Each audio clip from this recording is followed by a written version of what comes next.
there's something that I think is pretty valuable to mention. You said, well, I cannot just go for 2 months, and that's not something that's possible for a lot of people either that are reading the book. They're like, well, maybe I just it's impossible for me. But you found a way.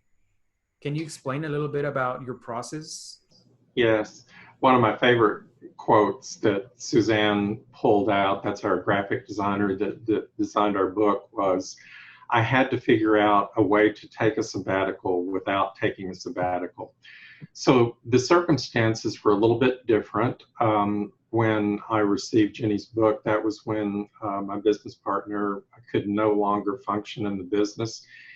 And so she had a full-time job and I had a full-time job. And all of a sudden I was taking over both of those full-time jobs and leading our team, as you well know, Louise.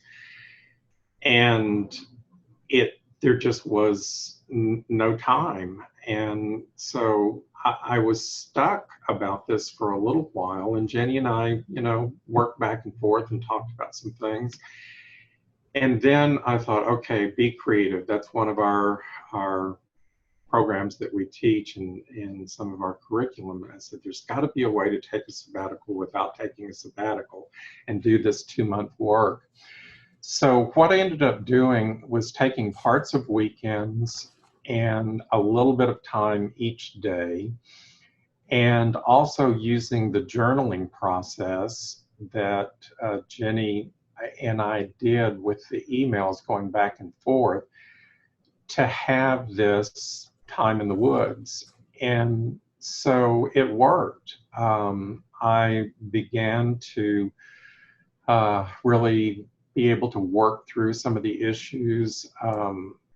And it was kind of fun that way, because when I would go on a business trip, I would have a crisis of confidence, and it was a presentation I was really frightened about without Anne.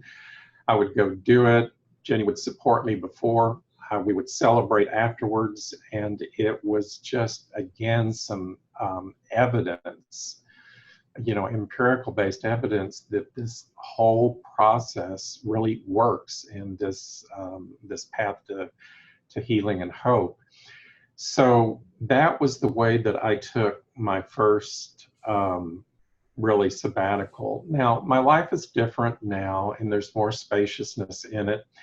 And there are longer periods of time that I'm able to do this work. But the most important thing is that to not see not having 2 months as a roadblock of, oh, I can't do this. This is a wonderful book and it's great for Jenny, but no, I can't take 2 months off and do this work. Well, there's lots of different ways that you can do it. One of my contributions to the book in chapter 10 is about creating your own personal roadmap. And what we emphasize in that chapter is that not all of the things that Jenny did or I did may work for you.